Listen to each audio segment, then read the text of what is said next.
Welcome back, beautiful souls, to another episode of Spiritual Midwife, where we nurture the rebirth of your true sovereign self. My name's Claire Attio, and today we continue our series on inner child healing. Over the past 2 episodes, we explored the emotions of shame and guilt, 2 heavy weights that often bind us to the past. If you've been doing the reflective work as we discussed, you're already taking powerful steps towards freedom. Today we're turning our attention to an emotion that is primal, pervasive, and deeply rooted in our inner child: fear. Fear is a survival mechanism, one that can protect us, but when left unchecked, can also imprison us. In this episode, we'll explore how fear takes root in childhood, how it shapes our adult lives, and how we can begin to release it.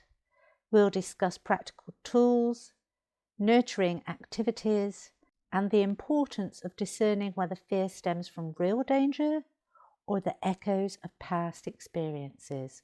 Let's dive in.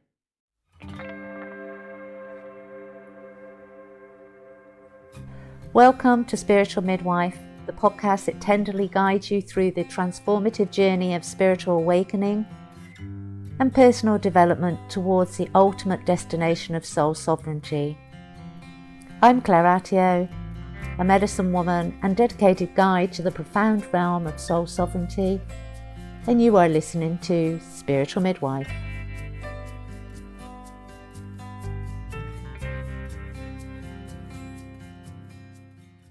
Let's start with why we're addressing fear. Fear is a natural part of life. It's what kept our ancestors alive. But childhood fear is unique. As children, our understanding of the world is limited. We look to our caregivers for safety and reassurance. When that safety isn't present, or when fear is constantly triggered, it can create patterns in the subconscious mind that persists into adulthood. For example, a child raised in a chaotic or unpredictable home might develop a constant sense of anxiety. A child criticized for mistakes might develop a fear of failure or rejection. A child exposed to traumatic events may grow up fearing the world itself. These fears are often compounded by the fact that as children, we don't have the tools to process them. Instead, they get stored in the body and the subconscious mind, creating patterns that influence our behaviour as adults. Fear from childhood can show up in many ways in our adult lives. Here are some of the common examples. Fear of rejection. This might look like avoiding vulnerability in relationships, hesitating to share your true self, or over-accommodating others to avoid disapproval. Fear of failure.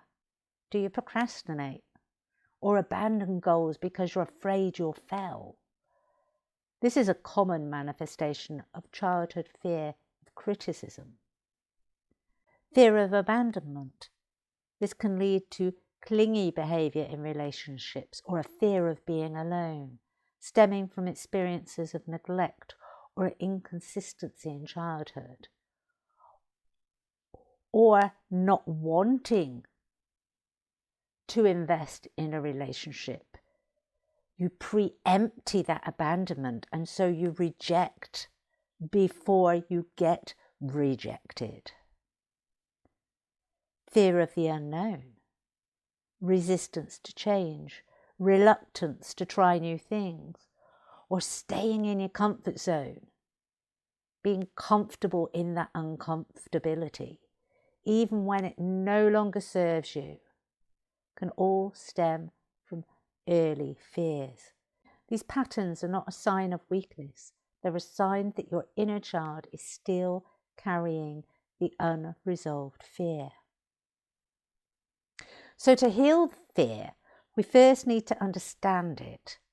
Childhood fear often forms as a result of two things: direct experiences. These are specific events that frighten us, such as being yelled at, punished, or witnessing a traumatic event, or absorbing energies. Children are incredibly intuitive. If your caregivers were anxious, fearful, or stressed, you likely absorbed these emotions, even if they weren't directed at you. When these fears aren't addressed, they become imprinted on the subconscious and can influence how we respond to the world. A fear of failure might stem from a parent who set impossibly high standards. A fear of abandonment might come from a caregiver who was emotionally unavailable. Fear of rejection might arise from being teased or excluded by our peers. Understanding the root of our fear is the first step towards releasing it. So how do we begin to release these deeply rooted fears? Here are some powerful practices. Inner dialogue with your child self. Don't underestimate this. Don't think it's silly. This is profoundly powerful. Close your eyes and imagine your younger self sitting in front of you and ask them, what are you afraid of? Who or what made you feel unsafe? An emotion will come up, and don't be afraid of that emotion. Allow yourself to go with it. We often fear dipping into those heavy emotions. But we're the adult now. We have control of that. And yes, we may feel those emotions, but it's by feeling those emotions that allow us to understand them and to release them. It's about not staying there. Allow yourself to visit, but not stay. Another question could be, what do you need from me to feel safe now? And that one's very important, especially if you've allowed yourself to go there with the emotions. What do you need from me to feel safe now? Listen to the answers with compassion. Somatic release. And there is so much information on the net now about the power of somatic release. And yes, you can take classes, but movement with breath is in your own home, in your own time, doing what innately, naturally comes to you is also as powerful. Fear often lives in the body. By trying activities like shaking, dancing, or deep belly breathing to release the physical tension that the fear creates, we release it. Reframing fear. Take a fear you're experiencing today and trace it back to its origins. Then reframe it. And here's an example. Original thought, I'm afraid of being criticized. A reframed thought. Criticism is feedback, and I can grow from it. And reframing takes time. Don't think, oh yes, it's just words, I can do that. It's like an affirmation. Affirmations are very good. Reframing is very different. It's step by step by step. And I have done a blog on reframing that takes you through those steps, how to build it up slowly and practice it so it becomes a natural part of you. It becomes a subconscious habit. You've reprogrammed the mind with the reframed speech or action before you move on to the next phase. It breaks it down into bite-sized pieces, and I will link that in the description below. Affirmations, we just spoke about affirmations. Speak directly to your inner child with affirmations like, you are safe. It's okay to make mistakes. You are loved and protected. Understand what your inner child needed, not what you as the adult think it needs.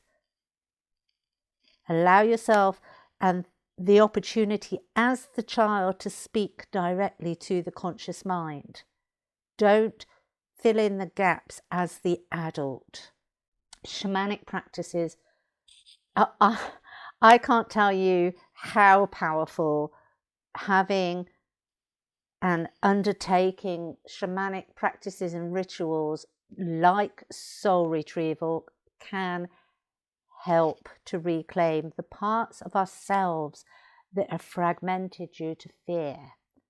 And when we get into the realms of deep shamanic practices like this, and we really dig deep into healing ourselves, and this will only be valid for a few of you because we all have different belief systems, but when I was doing this, yes, I started, my journey was about healing this life, and that's when I got into and became very aware of past life experiences and reclaiming my power and reclaiming parts of myself that had been left on other timelines and in other dimensions. And it's immensely powerful for really connecting to who we are as a soul being. And let's not forget, we're doing this healing so that we can start to walk in that soul sovereignty to be our true, authentic soul selves. And this practice is particularly helpful with deep-seated trauma. You will do it with a practitioner, and you don't have to, for those of you that find CBT traumatic in itself because you have to relive and discuss, and that there, I'm not saying CBT is not helpful. It's a fantastic therapy for working through trauma, but it's that not one shoe fits all, and there are occasions where we do not want to take ourselves back to an event. We do not want to have to discuss it.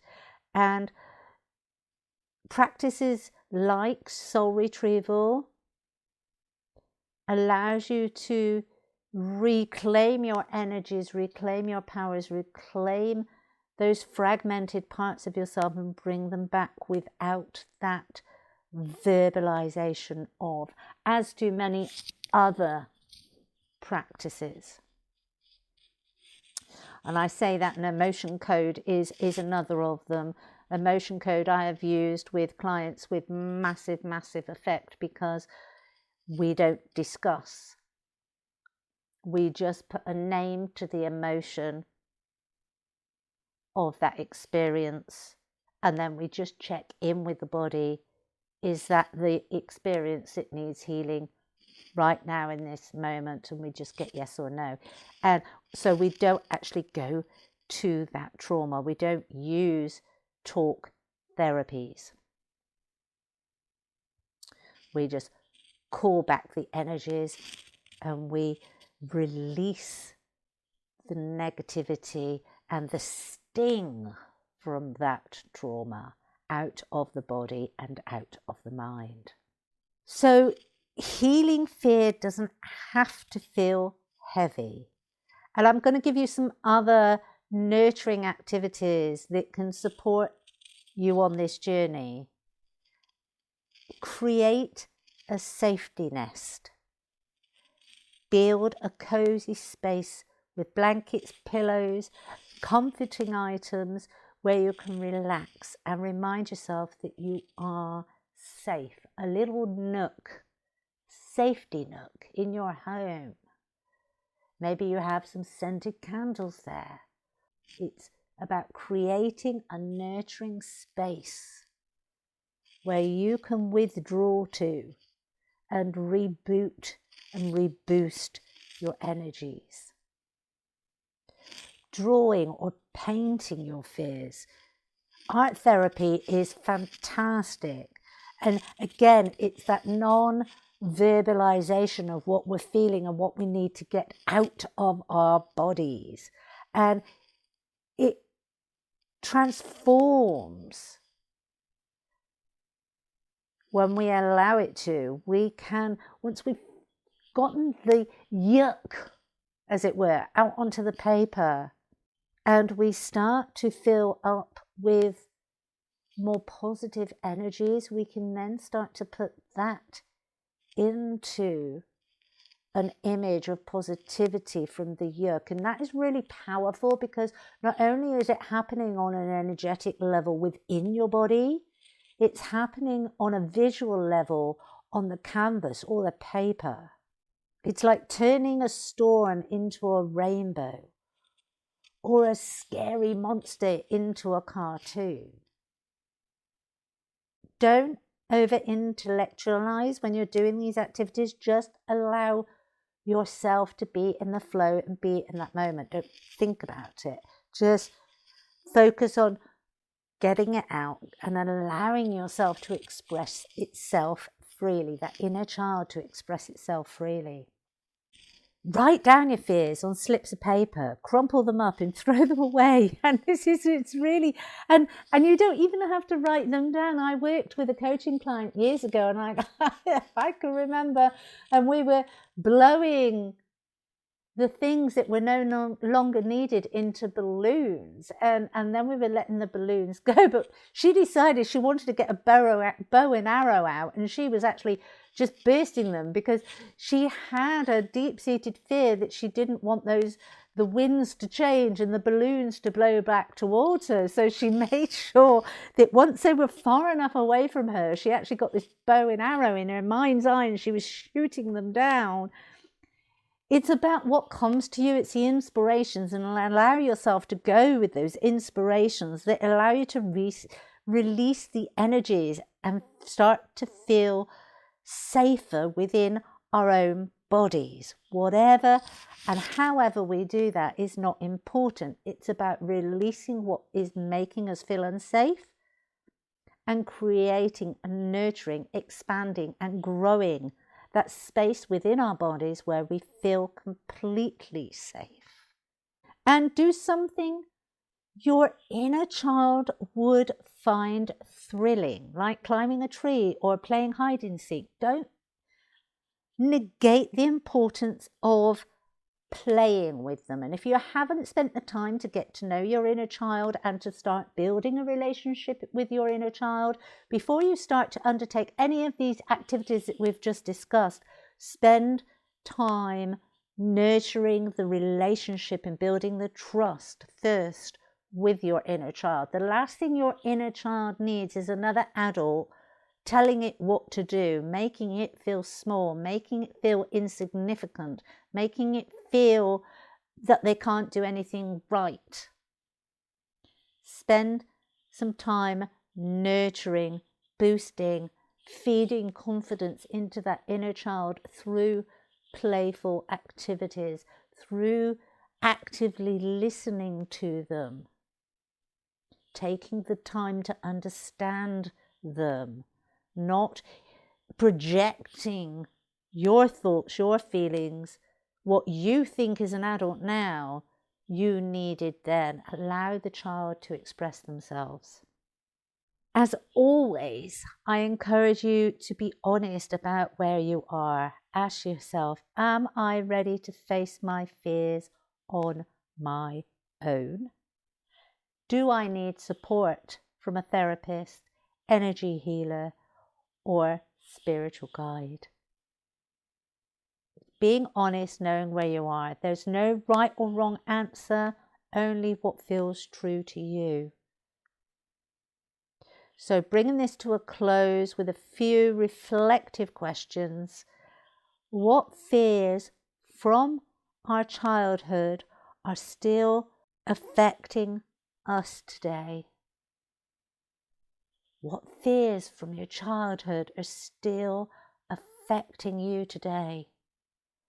How have those fears shaped your decisions, relationships, or self-image? What's one small step you can take this week to face a fear and reclaim your power? Fear doesn't have to control us, and by facing it with courage and compassion, we can create a life of freedom and joy. Thank you for joining me on this journey. If this episode resonated with you, please share it with someone who might benefit from it. Remember, healing is a process, and every step you take is an absolute victory. Until next time, stay grounded, stay sovereign, and know that you are safe and loved. This is Spiritual Midwife signing off for now. Take care, beautiful souls.